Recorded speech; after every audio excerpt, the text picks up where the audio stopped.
You're listening to The Sizzle on Iron Skillet Radio and Iron Skillet Television.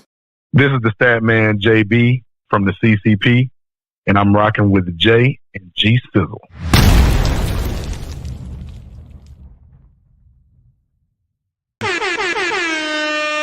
Did you know that you can listen to Iron Skillet Radio on Spotify, Apple Podcasts, Google Podcasts, and Anchor? It's easy. Look for Iron Skillet Sports or hashtag Skillet_sports for our latest episodes. We are Iron Skillet Sports. The Gridiron Grill on The Sizzle.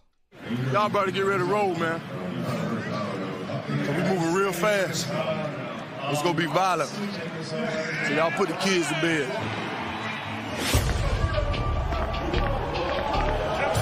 And this stadium is ballistic. Lights, cameras, action, baby.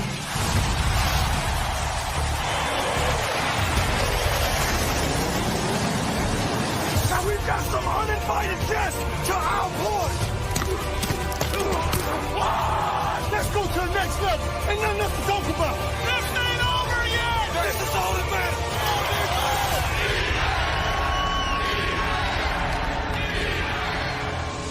Let's go. Huddle up. You better watch yourself. Touchdown. What are y'all doing? No.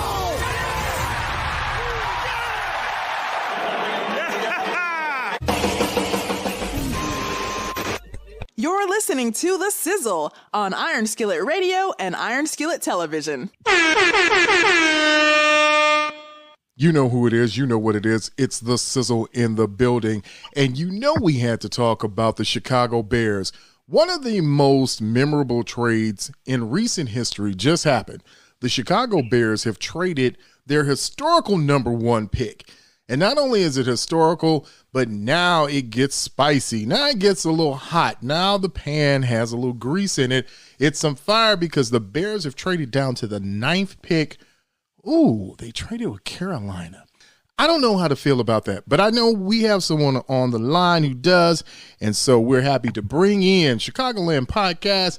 Man, let me tell you this. If you don't know who this man is, okay? First of all, there's something wrong with you, and you need to get on it. Make sure that you're getting on the Chicago Bears podcast. Make sure that you're getting on with the clubhouse. Make sure that you're right there knowing what's going on. And the person that can tell you about that is our guest today. You know who he is. If you don't know who JB is, you'll know by now. He's John Bowles. He's going to be the man breaking it down for us. Jay, how you doing? What's going on with you? Well, what's happening, man? Good to be on the show. How are you? Oh, man, I can't complain. Well, maybe I could complain. I don't know. I don't know how I'm going to feel about this until after I talk to you. I don't know how this trade is working, so let's go through the tenets of it. What do you think about the trade that the Chicago Bears have made? Well, first and foremost, I got to give credit to Ryan Poles for maximizing that number one pick. Because right now, as we stand today, we had so many holes, and essentially one of our biggest holes was we didn't have a number one wide receiver. Now we got one, a pretty good one too, from what the statistics show us over the last few years, with subpar quarterback play. So imagine what DJ Moore could do for us with Justin. If you put up some numbers with Sam Darnold, Baker Mayfield, PJ Johnson, and all the other guys down there, imagine what he could do for us with Justin Fields. I'm excited. Okay, so here's the thing. For those who say that this is the greatest haul of all time, the Bears did the greatest fleecing of all time, what about those who say that's a big drop from 1 to 9, and then you just get some picks in, but you get DJ Moore, not an elite wide receiver, not one of the best in the league? How do you answer those claims that this is justified with a DJ Moore and 2 first-round picks, 2 second-round picks? Well, I look at it like this. For those that don't know, when DJ Moore came out, he was drafted in the first round. So he essentially was a first-round pick. Is he elite? Elite by standards of what? Jamar Chase, Justin Jefferson, Tyreek Hill? No, he's not elite like that, but who is, right? Mm-hmm. But then you have that next tier to where we don't really know what DJ Moore could be if he had an actual really, really, solid quarterback and a solid game plan behind him. The man has had 3,000-yard seasons. He had an 18.1, I believe it was, yards per catch one year, which is just completely insane. And I think that was off of 60-something catches. So we're talking about a guy that can run a complete route tree, a guy that can stretch the field with a 4.4 speed, and a guy that makes plays. Now, the touchdown production, obviously, we want a little bit more from somebody that's had two consecutive seasons with 4 touchdowns. Last year was his best with 7. Again, they had 3 different quarterbacks. So just putting something solid around him, right, and having him as a number 1 receiver. I'm not worried about the actual elite level play just yet because we still have to iron out some kinks with Getsy and his play calling. We still have to iron out some kinks with our offensive line. But just to have that threat, put him, Claypool, with Darnell Mooney. I mean, we're working with some things, so I have to give Paul some credit for that alone. Now, as far as coming down to the number 9 pick, here's the thing. You got to give up something to get something, right? And with us getting that first-round pick next year, of which Carolina's probably going to be terrible, that means we'll have 2 first-round picks next year. We could possibly package that for Marvin Harrison Jr. when he comes out, or whatever stud lineman that we might need that comes out. And we still have the 9th pick, which is still top 10. We can still get a Miles Murphy if he slides, a Tyree Wilson if he slides. We can either get a Skolonsky or a Paris Johnson on the O-line if we need to at the 9th pick. Still a lot of value. I don't want people to get just so hung up. One of our Bears Hall of Fame alums was drafted in the 8th round. That would be Richard Dent. So let's not act like all the value is not in the round. It's about scouting and seeing who we can get to change the game. That's what we need to focus on. You're right, JB. I mean, you have to be able to scout. You've got to be able to draft well. You've got to be able to bring in people. And again, this is a reminder. We're talking to JB, giving us all the information from the Chicago Clubhouse Sports Network, not only the sports network, but the podcast. They do great work, always have great guests in. But one of the questions that we had as fans is, can they build around an elite quarterback? So, JB, I'm going to ask early. I'm going to jump in here and ask you early. Do you consider Justin to be not only QB1 for the Bears, but on the track to being an elite quarterback in the NFL? Again, we use that word elite. In my estimation, we can only count on one hand how many elite quarterbacks there are in the league currently. We're talking about Patrick Mahomes. We're talking about maybe Josh Allen. We're definitely talking about Joe Burrow. So that elite level quarterback, we're only talking about 3, possibly 4 guys, depending on what Aaron Rodgers does. If he comes out his darkness wanting to, set the world on fire again, then you have to put him in there. So you don't have to necessarily have the elite of the elite to win. Last year, was Matthew Stafford elite, or was Matthew Stafford just very, very good? Years before that, you had great defense. When Peyton Manning won in Denver, Peyton Manning had that one really, really good year in Denver, but he had a solid defensive running game behind him. We look at other players throughout history that have won. Do you need an elite level quarterback to compete? Obviously, it puts you over the top, but there's other components you need. You have to have wide receiver help. You have to have a solid line. Defense is paramount, especially here in Chicago, because when that wind gets swirling, you can't just be throwing the ball all over the yard like you are in California or what have you, or in a dome. Right. So I feel that Justin can be, like right now, if you say Justin is on that Josh Allen trajectory, go back to what Josh Allen looked his rookie and second year. Eerily similar to what's going on with Justin. Brian Dable got his hands on him, really changed the focus of what he could do. And now we're talking about every year Josh Allen being, top 5 for elite quarterback, possibly MVP candidate every year. I think Justin has those tools. Justin completed 70% in college. Justin had 40-something touchdowns thrown in college. Justin was not a running quarterback. Justin was a pocket passer. And he still got that in him. You can look at the deep throw accuracy. You can look at the off-time throws that he makes with his leg. Now, if we get a little bit of help from our offensive line, then I think you'll see Justin take that next step. But when he's running for his life, 1, and 2, when the offensive coordinator is treating him like he's the running back, now we're talking about a different story. That's a whole different ballgame right there. Yeah, it is. Let me give you some comparables. I'm going to give you I'm going to give you two quarterbacks, and we're going to do a blind study, not giving you the names of either of the two right now, but this is in year 2, their second season. Quarterback A, he was 61% completion rate. He had 16 TDs, 9 interceptions, so a 16-9 ratio, an 87.2 passer rating, and 784 rushing yards. Is that a good quarterback for you? I would have to see what else is going around him. Just by definition of what we're talking about, elite, no. He's not. That's not a great quarterback. Okay. So let me give you quarterback number 2. Quarterback number 2, 60% completion rating, 17-11 TD to interception ratio, and 85 passer rating, and 1,143 rushing yards. What does that sound like to you? That sounds like Justin versus either Mitch Trubisky or possibly one of those down Cam Newton years.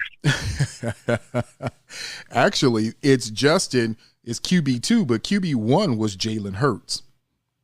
Jalen Hurts, okay. Yeah, very comparable. Very comparable.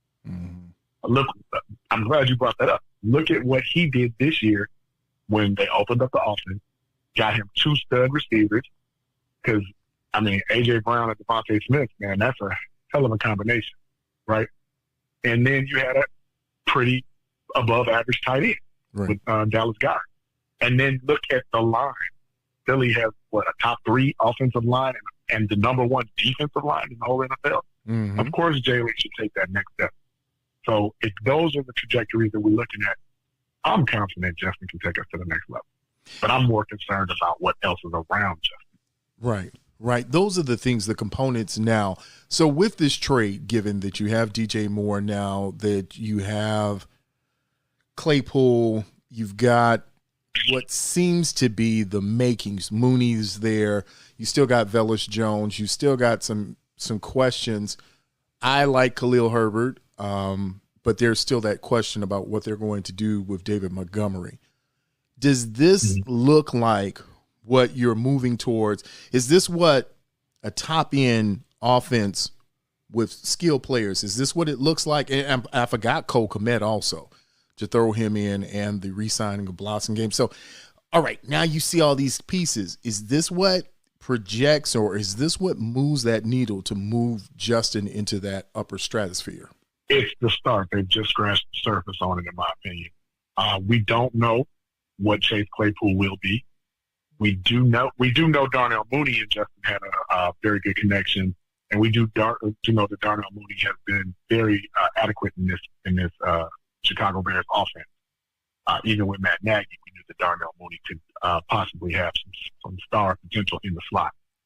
The reason why I say I'm concerned about Claypool right now is because based upon whether you feel the Bears were tanking or not, or whether you feel that yes, you didn't have confidence in him and his knowledge of the offense, we're talking about a 6'4", 4'3", go get it 50-50 ball guy. I don't care if he can't run the whole route tree. He needs to be on the field, because if you just throw it up 9 times out of 10, as we saw in that Miami game, if he doesn't come down with it, chances to draw pass interference, those are nuances that you need to continue to have in the game.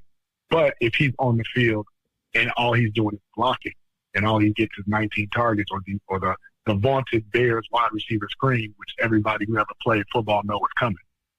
If we don't open him up and use him like Philadelphia uses A.J. Brown, then we'll be looking at Claypool like, is he the answer or is he the problem? Very good. You know, we talked about this on one of the podcasts, and I said to you that the person I'm looking for the Bears to pick up, either on the cheap or on the sly, would be Allen Lazard. And then I started looking at Allen Lazard, and I looked at Chase Claypool, and I thought to myself, my goodness, I'm picking the same guy. I'm picking literally, maybe the production was different in college, but when you look at where they are in the league, they're similar guys, similar size, similar build. Maybe Claypool has more natural twitch ability, but I'm looking at that, and I'm looking at what the Bears need.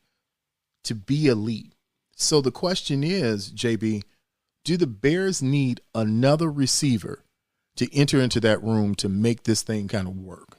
So, great question. But for Chase Claypool, let me ask you this. Is Ben Roethlisberger considered elite?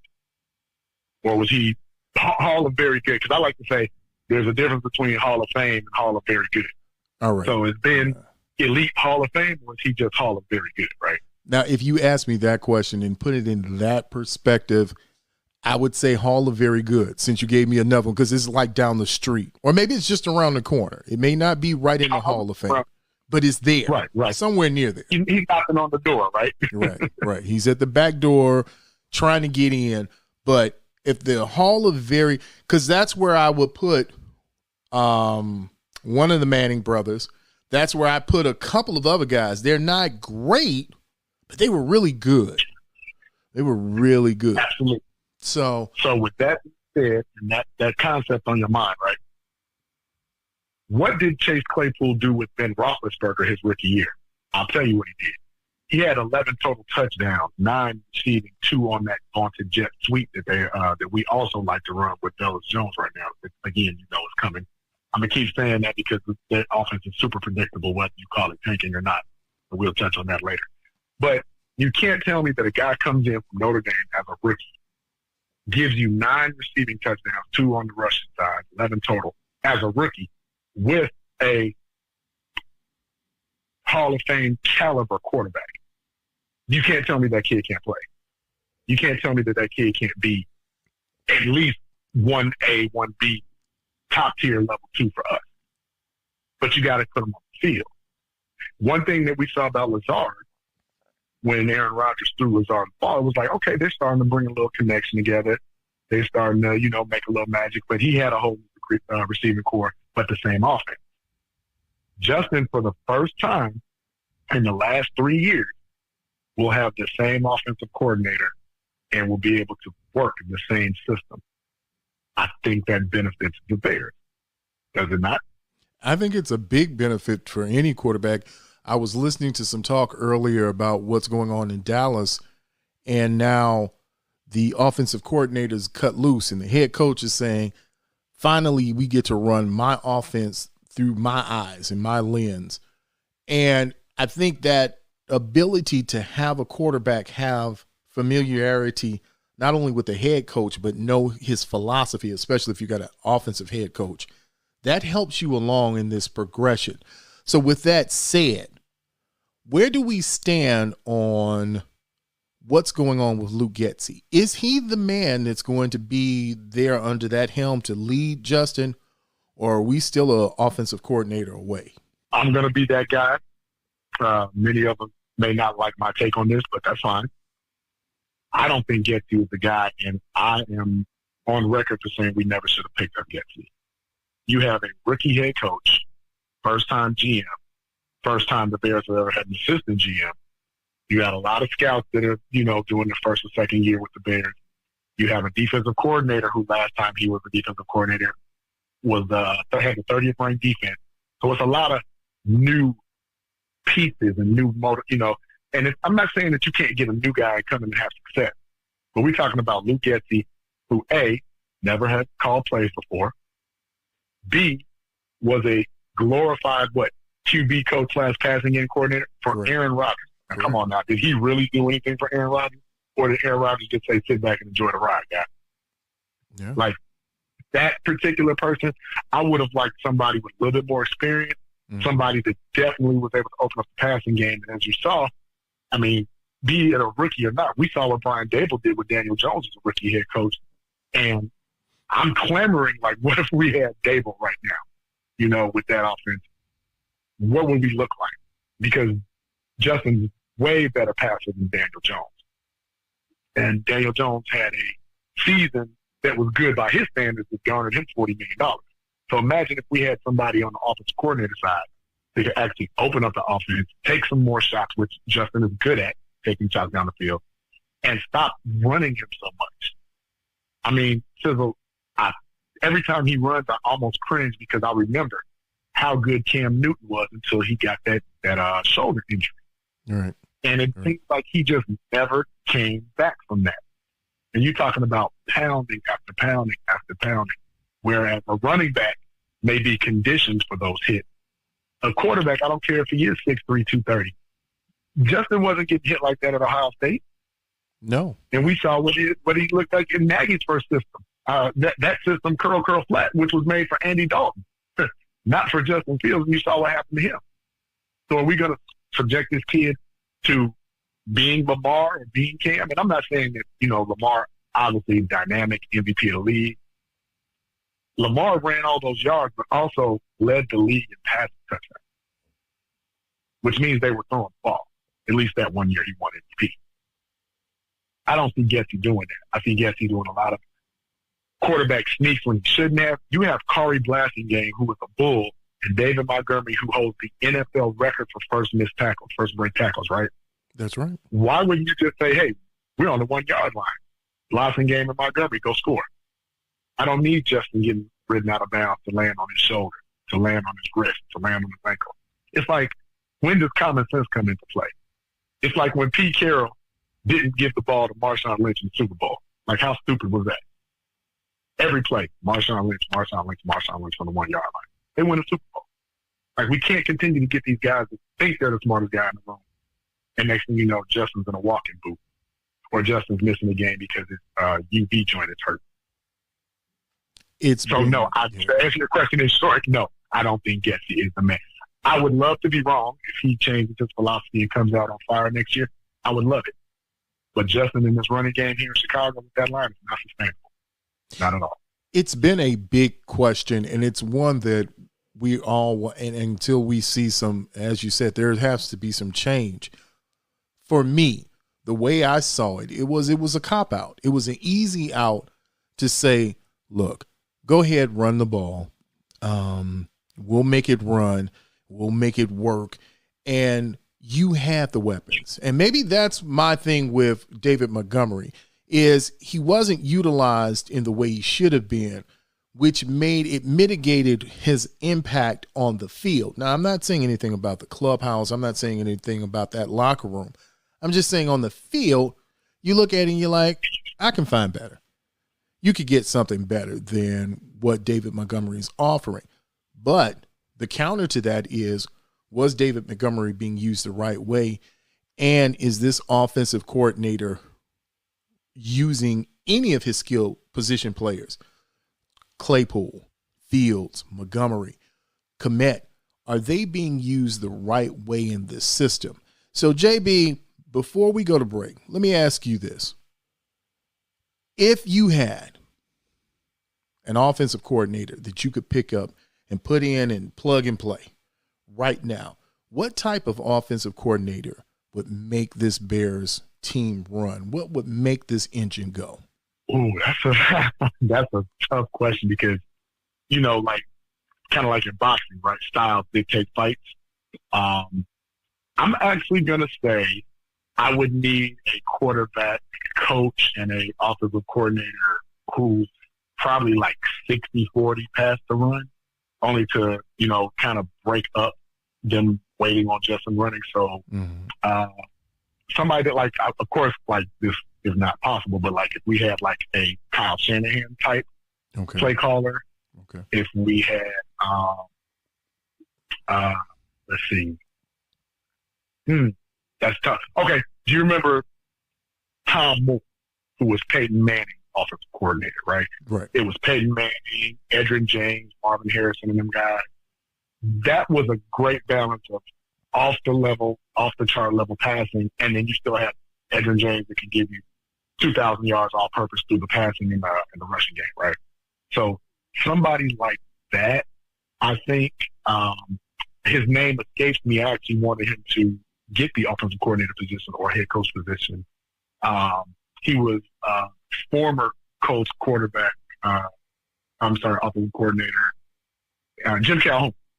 Jim Caldwell. I'm sorry, Jim Caldwell. Yes. Okay, I got because it. Because right, he's kind of like that quarterback whisperer, right? Right. And if you look at Caldwell's team, he got Joe Flacco to win a Super Bowl as a quarterback's coach. He won one with Peyton Manning, of course, got to another one with Peyton Manning. Look what he did with the Lions. Like, he had Matthew Stafford and them. The last time the Lions made the playoffs was under Jim Caldwell. So somebody like that who's got, not just innovative mind state, because, like, Andy Reid's not walking through that door, right? So we know we're not about to throw the ball all over the yard like that. But if we had somebody who's not afraid to take chances, more over routes, more slants underneath. So, again, if Jesse could go to, like, the Andy Reid school of quarterbacking and calling plays, we may have a chance. But right now, I just don't see it in them. I just don't. Well, what we're going to do right now is take a break. And when we come back on the other side, JB is going to be with us. Now, JB is the stat guy. JB knows a lot, but we're going to ask JB what he knows about the draft and what direction the Chicago Bears should take as they get ready to move forward with the number 9 pick. And do the Bears even keep the number 9 pick? Did they trade down again? I don't know. A lot of questions that have to be answered, a lot of things we've got to talk about, and not a lot of time to do it. You know who you're listening to. This is the Sizzle here on WGVE 88.7 FM, and we will see you on the other side. You're listening to The Sizzle, the talk of the 219, the hottest sports talk in the region, on Iron Skillet Radio and Iron Skillet Television. Can't wait to watch good times. Here we go and play outside, yelling that's my ride. When the car pass by, hey. Can't wait to watch good times. Here we go and play outside, yelling that's my ride. Already, Pink Gator and OG Big Mike, huh? We wasn't where we were gonna be, but there were blessings in the struggle. Mama was heavy on the I love you. Red beans, slow cooking, gravy getting creamy. Making it happen for sure, it wasn't easy. Fall antenna on the TV, plies for the dial. Mama like, you better turn it down. Me, Tosh, and P fighting over what we gon' watch. Until Kim gave us a pop. Now it's crocodile tears, nose dripping snot. Standing in the corner, I'm laughing about it now. Was it funny then? Teased by my friends, pulling up on me, making they big wheel spin. Now I'm on mine, couldn't wait to go outside. Come back tired and time to watch good times. James, Florida, Walona, Penny, Thelma, Michael, JJ, Bookman, Can't wait fam. to watch good times. Here we go and play outside, yelling that's my ride. When the car pass by, hey. Can't wait to watch good times. Here we go and play outside, yelling that's my ride. When the car pass by, hey. All my people, close your eyes for a minute. No dream ever been so real, you can feel it. But when you go and break it down, you can't tell it. But when it's coming full circle, you can smell it. Look, see how I was like that as a kid, then something happened. I often try to backtrack so I can see what happened. I used to reach for the stars with no regards. Self-doubt didn't exist, I had no flaws. I used to go for everything that I ever thought. I used to cherish everything that my granny bought. But she left a young mustache kinda early. I often see her in my dreams cause I miss her dearly. See, she would sit me on my lap and she would sing to me. Guess that's why this here music ain't a thing to me. And when I'm talking to myself, I'm talking to her. And when I'm watching good times, I watch it with her. Sure. Can't wait to watch good times. Here we go and play outside, yelling that's my ride. When the car pass by, hey. Can't wait to watch good times. Here we go and play outside, yelling that's my ride. When the car pass by, yeah. If you ever had dreams, say yay, say yeah. And if you never had dreams, say nay, say nay. Cause at some point in this life, I think we're all did. Maybe not as adults, but for sure as kids. My sister and I used to imitate Prince, Morris Day, Jackson 5, even James Brown. Living room talent shows, it would go down. Couldn't wait to hit the favorite part of Marvin Gaye. We do this here anytime, not just holidays. Just to imitating life till I get my chance. To make my folks kinda proud, just to make them dance.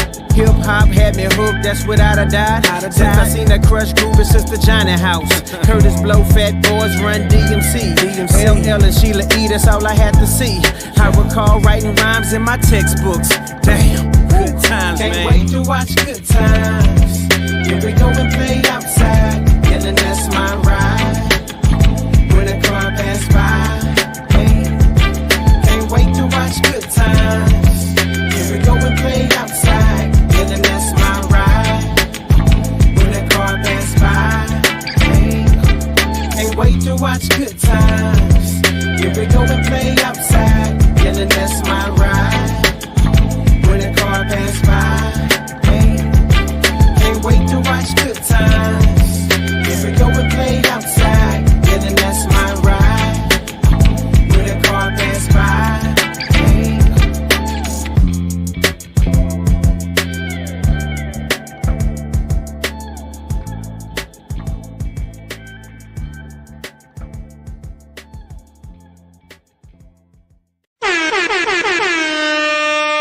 You're listening to The Sizzle, the talk of the 219, the hottest sports talk in the region, on Iron Skillet Radio and Iron Skillet Television. You know who it is. You know what it is. It's The Sizzle back in the building. Yes, here on WGVE 88.7 FM. Thank you for taking your time and listening to us. And as you're riding around tonight, thank you that you get a chance to relax and listen to some of the best talk, not just the hottest talk, the best talk, but it always is the hottest talk in the region. This is what we do, and this is what we give to you. If you were listening before, you know on the first part, we were talking with the stat man, JB, the stat man from Chicago Clubhouse Sports. Listen, if you're not checked in and you're not linked in with their podcast, make sure that you tap in with them. Make sure that you're following and getting that information.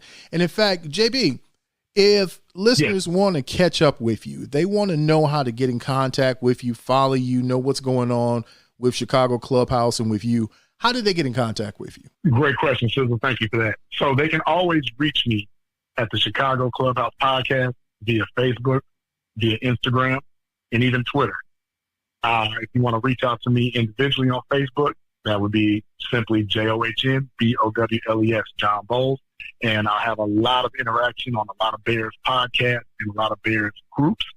And we love the Bears and just talk just passionately 24 hours a day about the Bears. Find me there. Always catch me Tuesday nights. We air at 8 p.m. Central Standard Time on the Chicago Clubhouse Podcast via the Chicago Clubhouse Network. We have a great time. We have some great guests, former Bears alumni, everybody we've had from Rasheed Davis, Brett Miller, Big Cat Williams, Brian Urlacher, Lance Briggs, Alex Brown, you name them. We pretty much have had them or plan to have them, and it's a great time. It really is. I mean, without a doubt, some of the best Bears talk that you'll hear, not only in the region, but that you may hear anywhere. And I'm not saying that as hyperbole. It is some of the best conversation because that's what this is. These are conversations. We're having conversations about what's going on, but it's to inform, it's to enlighten, it's to entertain, and so that everybody gets a chance to really feel and know what's going on. But JB, before we went to break, we were getting ready to talk about the 9th pick and how this kind of breaks down, where all this works and how, you know, players, I'm looking at Georgia linemen, you're looking at guys running sub fours and linemen, and then you've got receivers, and now you got linebackers.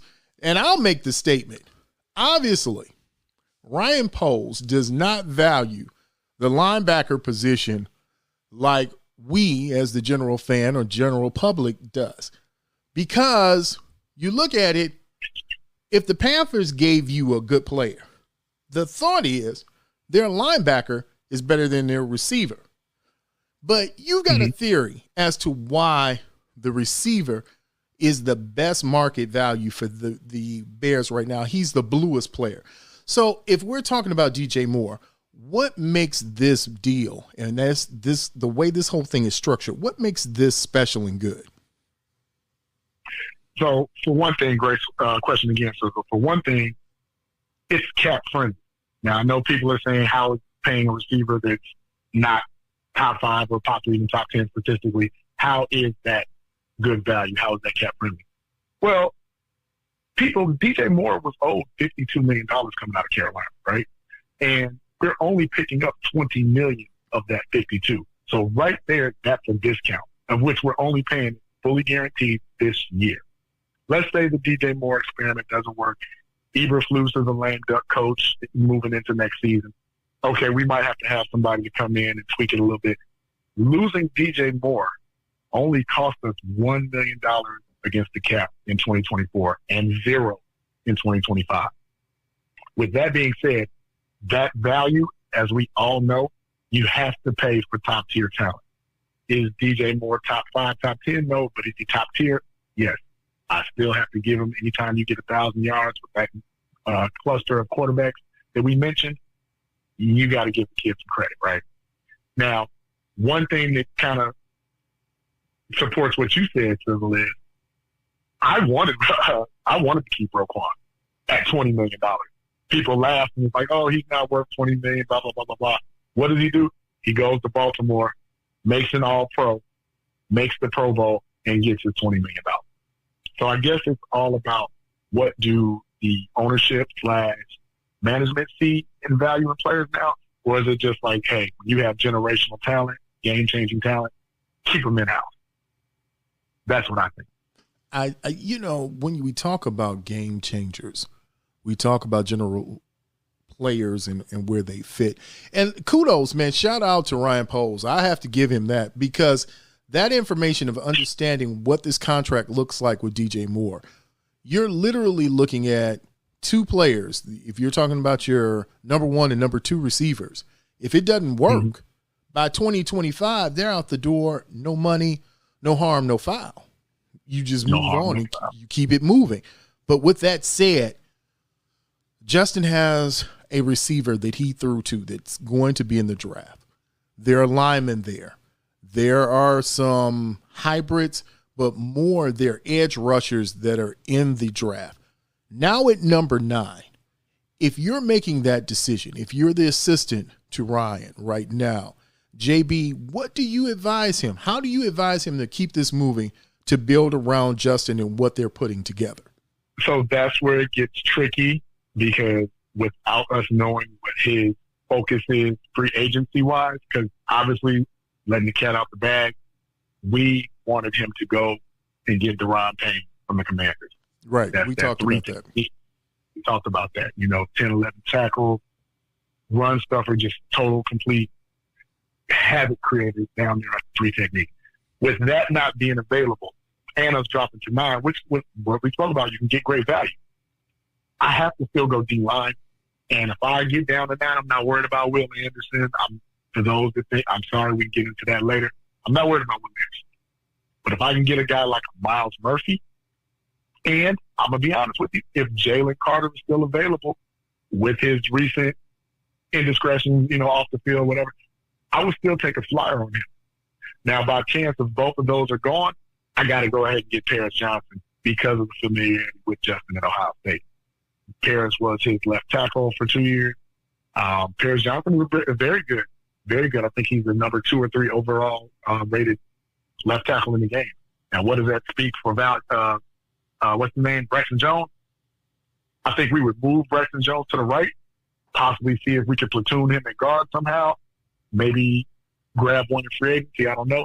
But if Paris Johnson or Miles Murphy are on the board at 9, I got to take one of those. Preferably, give me Miles Murphy.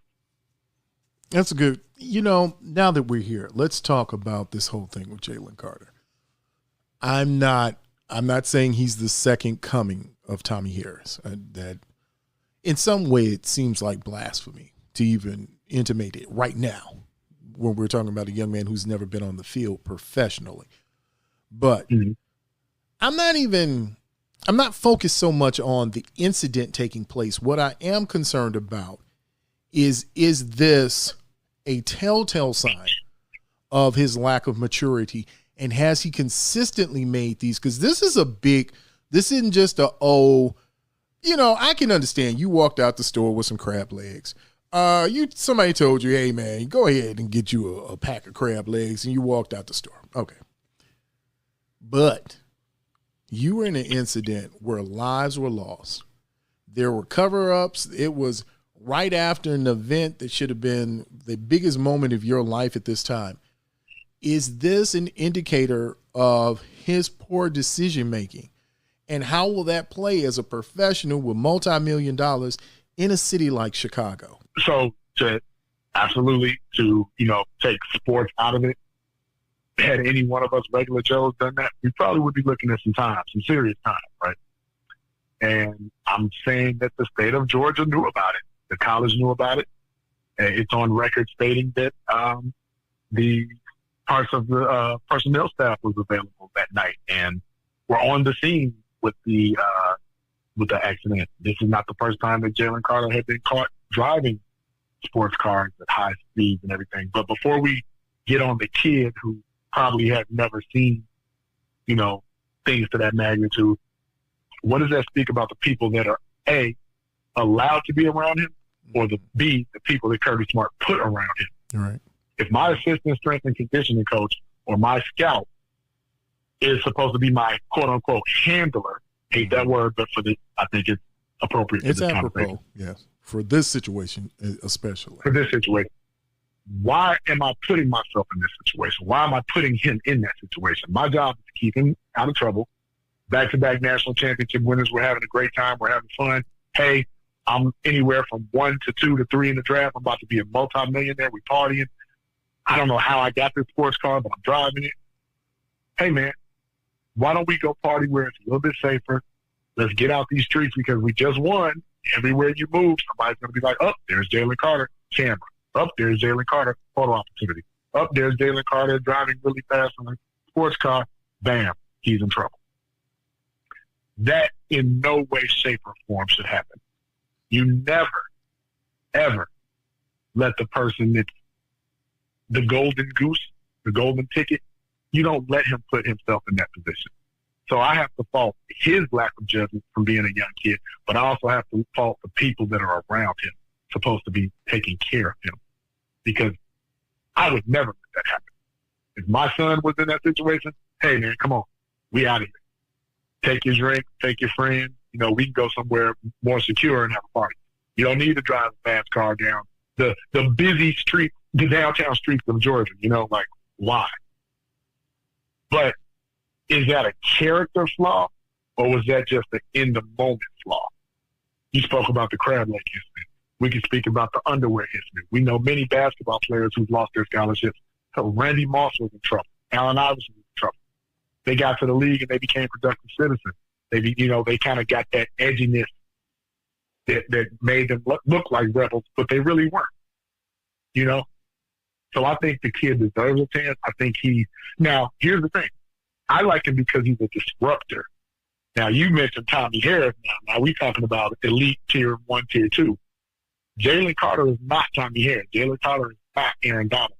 The kid only had 3 sacks, you know, but because he's so disruptive, because he's just a massive mountain of a man, and he's what you need in this hybrid cover 2 that Eberflus is running, you kind of got to kick the tires on him and say, hey, if I put the right people around him, can we see who the Jalen Carter is that we want?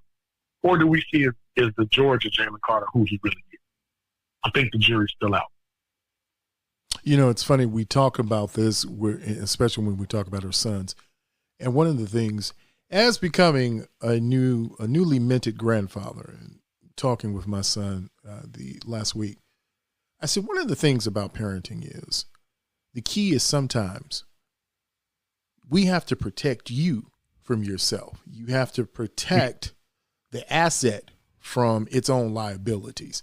And in this situation, I'm looking at a young man who's not unredeemable, but back to the point you just made, he's not Aaron Donald. He's not Tommy Harris. I watched a championship game where there were moments where he was not as disruptive as Beal. And there were some moments where he disappeared. Now, maybe mind shifted, maybe some other things, maybe coverage rolled towards him. But if he is on the board at the 9th pick, which I doubt he would be, I doubt he would drop that far. But if he's there, are you saying that the Bears have to take a strong look at picking him up and selecting him with that pick? I do. I think you have to take a strong look at him, like I said, because we all know how this cover 2 works. Dominant 3 technique, dominant middle linebacker, dominant safety. Right now we have the safety with Jaquan Brisker. We don't have the linebacker. I know Jack Sanborn and everybody, pump your brakes on Sanborn, right? He's a try-hard kid. He's good for depth. He's good for morale, good for locker room. Is he a stud star middle linebacker? Let's pump our brakes. But we also need that stud D tackle. We need that 3 technique to make this defense work. And if he's available, the only reason, again, I say, because Eberflus has a system to where one thing you got to give credit to the Bears this year. They were in shape. They were flying for the ball. Mm-hmm. Everybody. They weren't very good, but for what they could do, they were good enough to say, okay, they were competitive into some games, but they were just overmatched. You know, Right. David doesn't beat Goliath for one time, right? Right. That's it. Right. So I would think that he would have to get in better shape. Okay. You know, he's naturally strong as an ox, you know. But just getting him motivated to now, hey, you may be the biggest thing in college, but right now you're one of, 100 guys at your position that are just as big, possibly stronger, maybe even more disruptive. You can get an old man like Fletcher Cox. Hey, is he Fletcher Cox? Is he Chris Jones? If he turns out to be any one of those, I'm happy. Is he Cortez Kennedy? I'm happy with any of that. If his head is on straight, if he takes football serious, if he gets in shape and he goes ahead and becomes the best version of Jalen Carter off the field as well as on the field, then I take a fly home. But again, I'm conflicted because of Miles Murphy, 6'5", 275, 4.5 speed, good against the rush, gets 8 to 6 sacks, 6 to 8 sacks a season. But they also, roll covers him, and he had a great teammate, Brian Brees, with him. That's hard to turn your back on, too. So between those two, I'm leaning towards Carter only because of the defense, but we need all three positions on the defensive line right now. We need 2 edge rushers and a 3 technique. So at this point, you can't really go wrong with either one of them. All right, so let's take this then and shift it a little bit.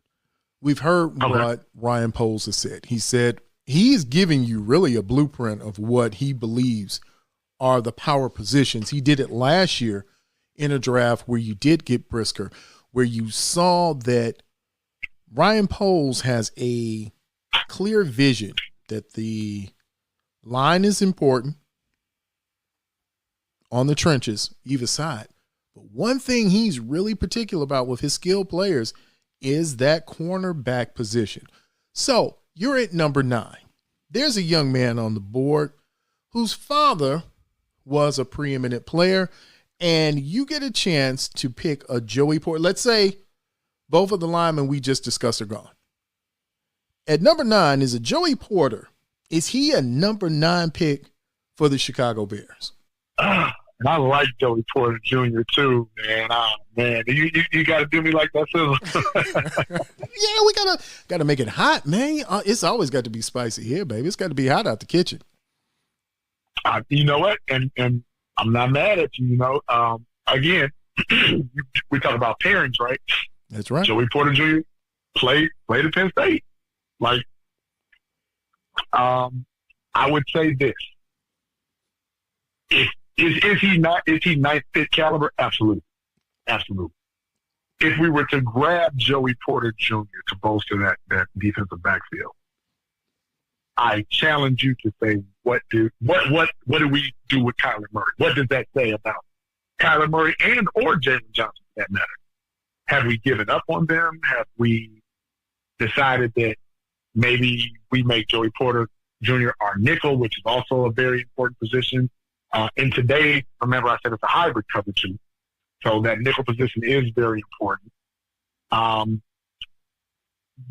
Do we value that over the DN, the edge rusher? Because here we go again. If we don't get pressure, if we don't knock that quarterback timing off, it's hard to cover for 5, 6, 7 seconds back there. Right.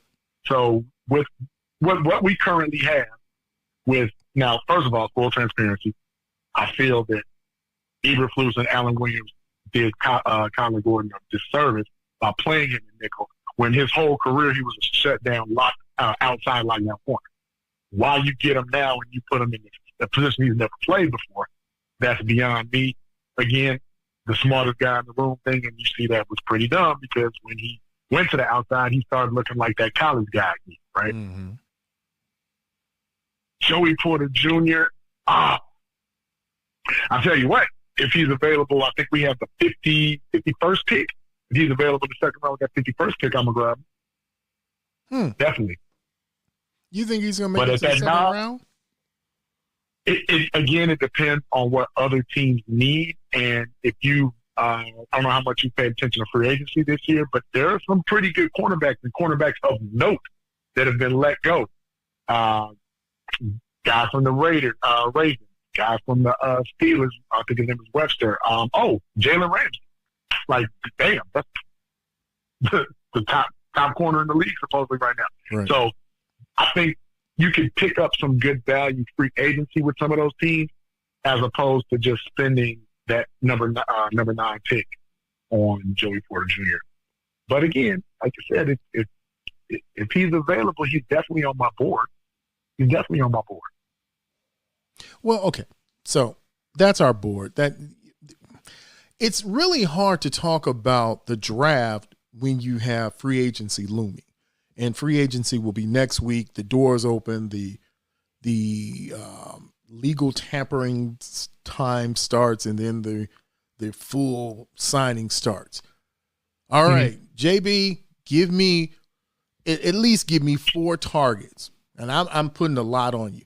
Give me 4 targets that the Bears should be looking at right now to get before the draft, to shore up and seal up some things before you even talk about a draft. Who are some of those players, or who are 4 players you're looking at right now that you can say, these are the guys I need to bring into the building to get this thing back on track?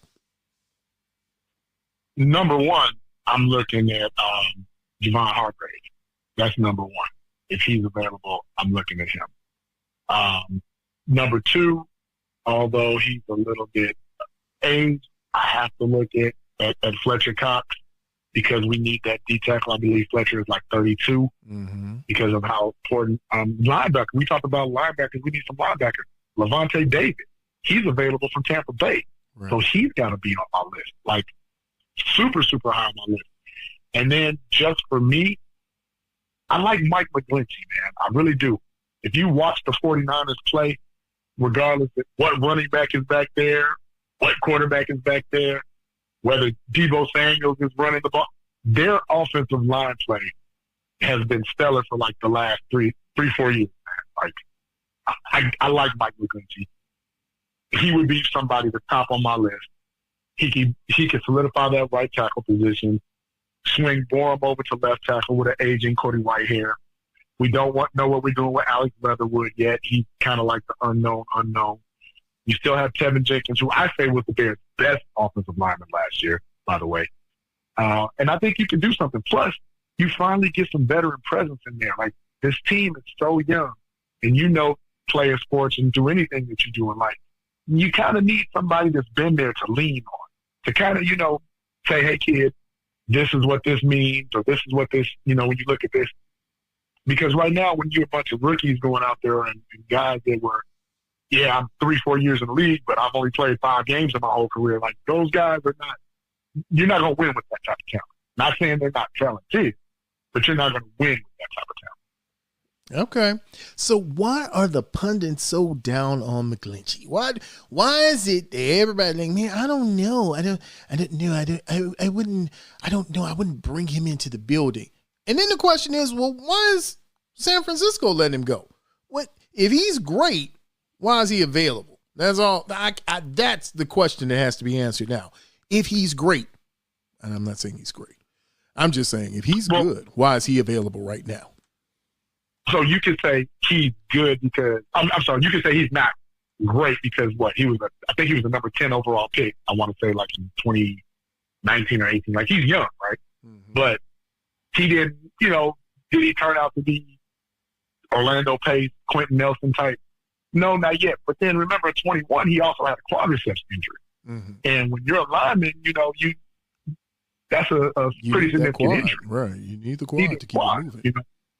And I'm from the school of sometimes a new change of scenery can help you out.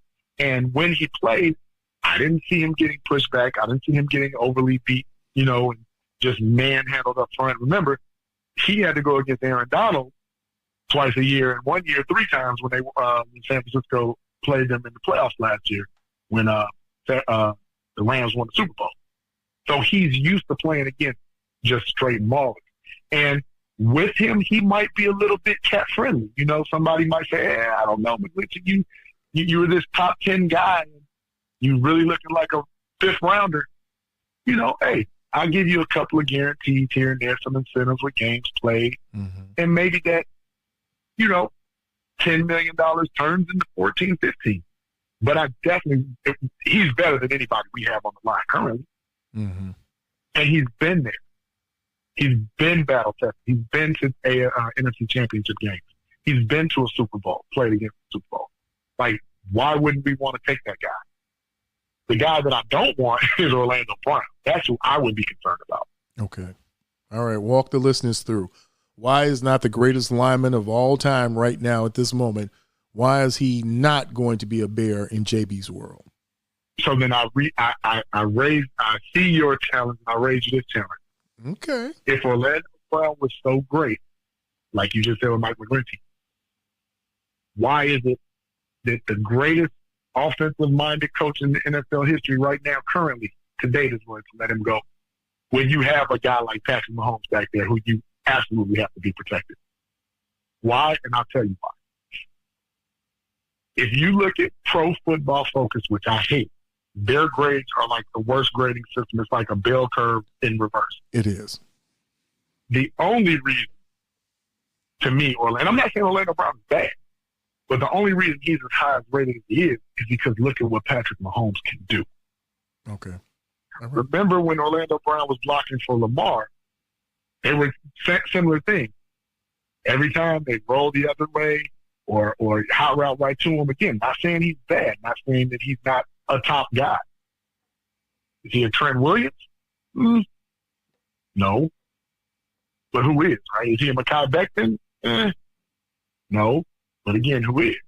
So is he top in what's possibly, the best available? Absolutely. If you get him right now, are you, and if you watch Kansas City games, which I do, I love Patrick Mahomes. He gets beat a lot. Yes. He really does. That he does. There are moments, and this has been an off year for him. He hasn't been a blue player this year. He gets beat. Not at all. And there's some moments when you think he's going to get Patrick killed. Absolutely. Can't see it coming, and he's already beat. You see right off the line, the minute you see that end come off, you're like, he's beat, and this is bad. This is really bad. Exactly, and that's the problem with Justin. Remember, Patrick Mahomes is seasoned, and he's something different. He can make this, underarm throw that, most people can't make. I every time I see Justin run for his life, I get scared. When I see Patrick run for his life, I don't get scared. You know what I mean? I know that's kind of crazy, right? You think when Patrick scrambles, you're just like, God, just don't injure yourself. Don't do something, come down weird or wonky on it. But yes, with Justin, you're thinking, Jesus, Lord, please, Father, please protect him. Keep your angels over him, Lord, because Jesus, in your holy name, he's going to have protection going down there because they're going to kill that baby. And that's normally what you think when you see Justin running. You're just like, this could be it. This could be the last time we see Justin. Because in my mind, I'm stuck. I still have Robert Griffin RG3 syndrome. I see Washington, and I get, was it a Monday night game? It was some game he got clapped up in, and I see him on that ground. Wasn't that against Seattle? I believe so. Yeah. I can't get that picture out of my head. Like, oh my God, he's dead. Like, for real, he's dead. And it never worked after that. And again, is Orlando Brown better? Absolutely.